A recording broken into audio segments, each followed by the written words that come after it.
What's up, you guys? Man, this is Inside the Park Podcast. Appreciate all the support. I want to thank you guys for joining me today, man. Got a show for you today.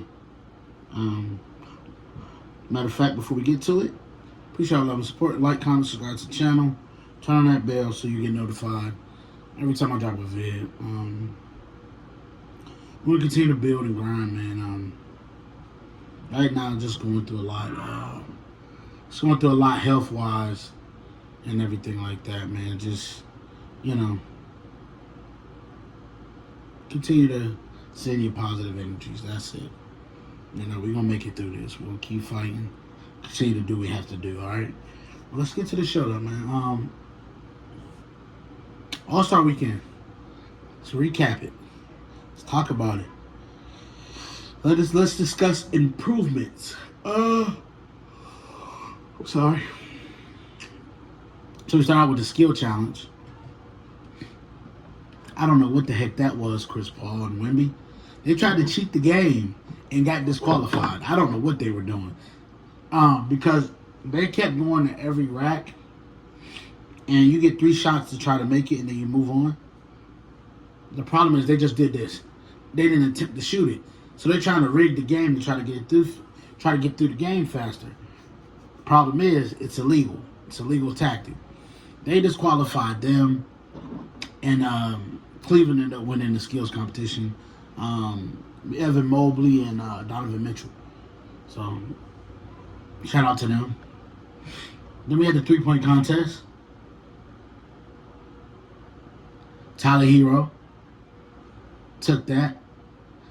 Dame Lillard was the defending 2-time champ, trying to 3-peat. He lost. But Tyler Hero pulled it off, man. I was happy for Tyler Hero, man. He's having a great year. He's showing that him being the leading guy on Miami is going to work. He's having a great, phenomenal year. He's the first option. Bam is a great 2 option to have. Right behind him, Bam is versatile, can guard 1 through 5. Rebounding, scoring, all of that ability. So shout out to Tyler Hero, though, man, winning that 3-point competition. And then Matt McClung. This dude has saved the dunk contest, can I say? Give a shout out to him. What guy in the Black History Month, man, saving the dunk contest. Shout out to him, man. Shout out to him. And one more time. Shout out. Matt McClung literally is saving the dunk contest. John's actually talking about competing. I would love to see it. Everybody's talking about competing. Giannis said if Ja do it, he'll do it. I wonder what that would look like, Giannis in the dunk contest, though. That would be interesting. I think the thing about Giannis, he's so tall. I wonder how that would look in the dunk. But I know Ja would go crazy in the dunk contest, and I think McClung should come back. He was hinting that if they want me back, and for the right price, he'll do it. I'm not gonna lie. And then the NBA is talking about incorporating this one-on-one competition with $1 million prize to spice up the weekend. I might be more for that. That's the idea that we're gonna talk about in a minute here. But yeah. So shout out to Matt McClung, 3-time champion, back to back, 3-peat time. Shout out to him though, man. Shout out to Castle, because Castle he put on a performance too. The other guys, y'all could have stayed home for real. But anyway. Let's get to the All-Star game. I was cool with the format. You've seen the competition in some aspects step up, seen more effort. But I'm gonna tell you what's gonna help the All-Star game and make it go over the top. And Stephen A was talking about this on First Take. I think if you do the U.S. versus the world, I promise you're gonna get the best competition. Because I'm gonna tell you this. Them Europeans don't want to lose. Not Europeans, but the world don't want to lose the U.S. They think they're better at basketball. I promise you'll probably get the best competition between them if you do that. I think that brings a competitive nature out.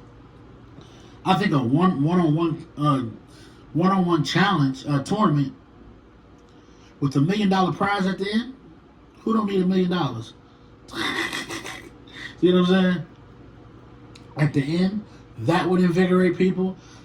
I just think at the end of the day, man, I think you have a lot of avenues you can go to improve it.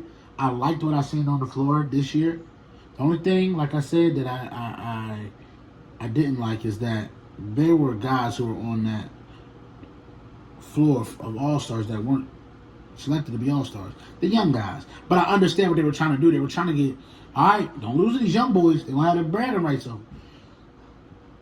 That's where why I think the U.S. versus the world thing will work, because you do not want to lose to them there.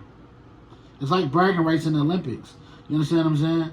It's like bragging rights in the Olympics. You gotta, it's a little bit of extra when y'all come back and they come back to the NBA, like the guys that are in the NBA that are from Europe and all those places over there, and those different countries. When you come back, it's a bragging rights if you beat the U.S. And so I feel like if you do that in an All-Star game where you make it that way, I think we're gonna get the best competition.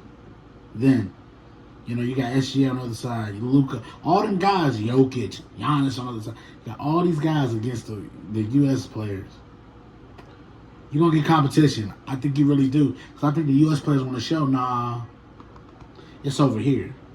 And the European players like, nah, we got all the MVPs and the top players. So you're going to have that, bro. So that'll be very interesting, I think, for sure. But yeah, all in all, man, I thought All-Star Weekend was All-Star Weekend. It was cool. It's cool. It can get better, though. Definitely can get better. Thank you, man. Thank you guys for tuning in today, man. I appreciate all y'all love and support. Tune in Thursday. We got a lot to talk about. Got some boxing matches that are coming on this weekend. We will discuss UFC, all kind of stuff. So continue to pay attention. Stay locked in with me. Appreciate all the love and support. This Inside the Porter Pod. Until next time. Peace.